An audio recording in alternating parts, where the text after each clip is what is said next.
in the House. Joining me from D.C. to discuss that and much more is 2nd District Congressman French Hill. Good morning. Hey, good morning, Jesse. Thanks for having me. Yeah, of course. Welcome back to the show. Thanks for being here. So first, let's go back almost 2 weeks ago to election night. You did beat Clark Tucker by about 6 points, a lot closer than 2016 when you won by that 22-point margin. But then your first win, too, was pretty close with about 8 points. So looking back on all of these, how would you compare the three races? I mean, how worried were you about a Tucker win? Well, my opponent had a lot of money, both Washington money and California money backing his candidacy. He worked hard during the year. So I expected it to be a challenging race due to that financial resources that he had and the fact that it was President Trump's first off-year election where the party in power always has a tough time. But I was pleased the voters are sending me back to continue my work in Washington representing Central Arkansas. Looking back on the three, how would you compare all of the races, though? Well, I think an open seat race when I ran against Mayor Hayes of North Little Rock, that was a very competitive, hard-fought general election and a very hard-fought primary election. So I still think that was probably the toughest race.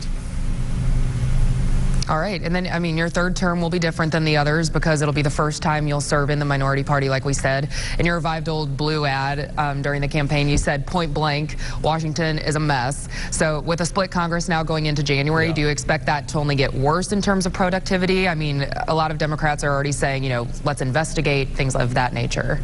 Right. Well, it certainly could be. I think Americans like divided government. We've had divided government many times in American history. In fact, when I was a young Senate staffer during the first term of Ronald Reagan, we had Tip O'Neill in a Democratic House combined with a Republican Senate. And President Reagan had a very productive legislative session in that first term for both economic and national defense priorities. So it doesn't have to be tougher than it has been in the past.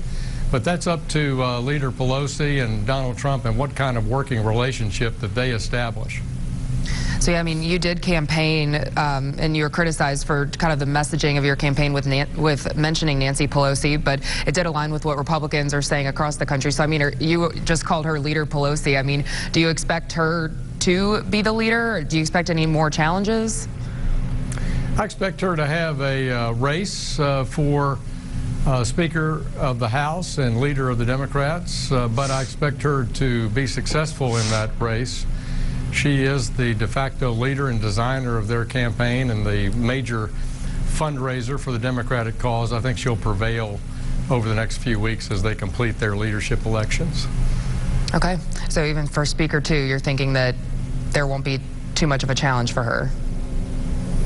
Well, they they work over the next couple of weeks and have their conference elections, and that's a binding vote in the Democratic rules. So whoever comes out of that election the last week of November, I'm sure will be elected Speaker of the House. Okay. And then in your victory speech, too, you mentioned two challenges for the next Congress, which is fix the broken immigration and healthcare systems. And those were arguably the two biggest issues that drove voters out to the polls. So how do you expect the blue wave in the House to impact the push to repeal Obamacare and then to also tighten these immigration restrictions?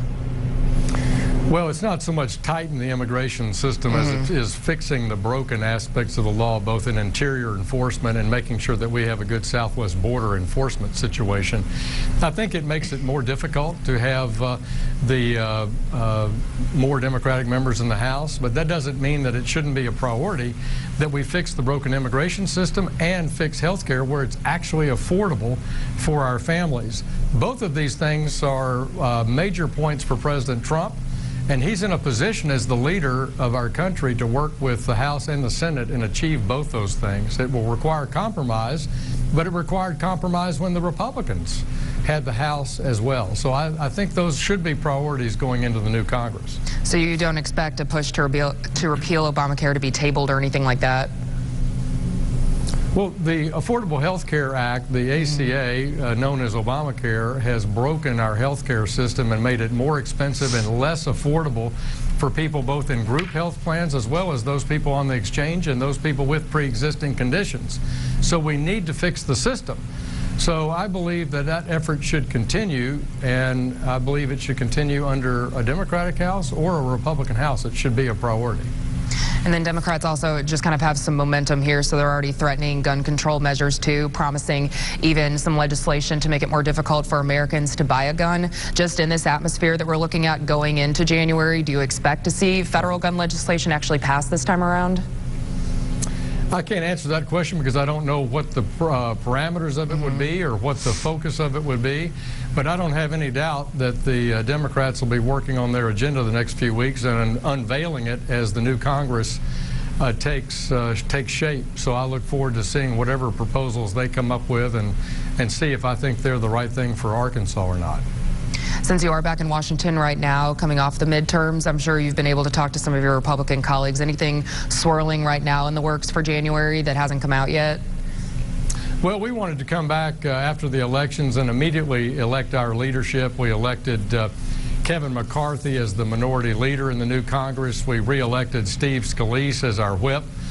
He was elected without opposition.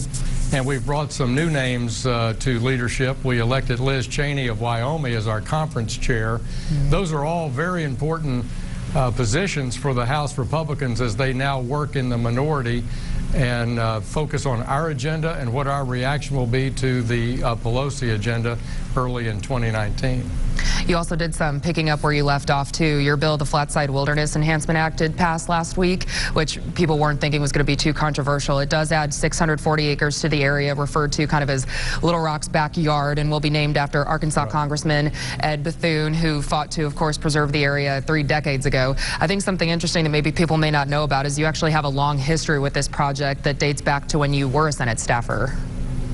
I was a Senate staffer back in 1983 and 1984 working for a Republican senator from Texas at the time, John Tower, and I persuaded John Tower to back Dale Bumper's effort in the Senate to pass Flatside as a companion to what Representative Bethune was working on in the House. People were amazed that a Republican senator from Texas would support Arkansas wilderness legislation, but I convinced Senator Tower that it was a good idea because 65% of tourists to Arkansas are Texans, and by golly, they love to visit the Ouachita and Ozark National Forest. So it ended up being an easy sale, and I was proud President Reagan signed that into law. And now it's a real treat to be now the elected congressman from Central Arkansas and get to enhance Flatside Wilderness area, not only by the additional acreage in the study for additional land, but name this additional acreage for my friend and our great conservation advocate, Ed Bethune.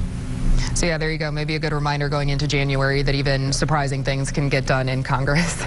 That's right. We got to keep our fingers crossed. And I work for bipartisanship. All the bills I've passed in the House and have been enacted into law have been strongly bipartisan.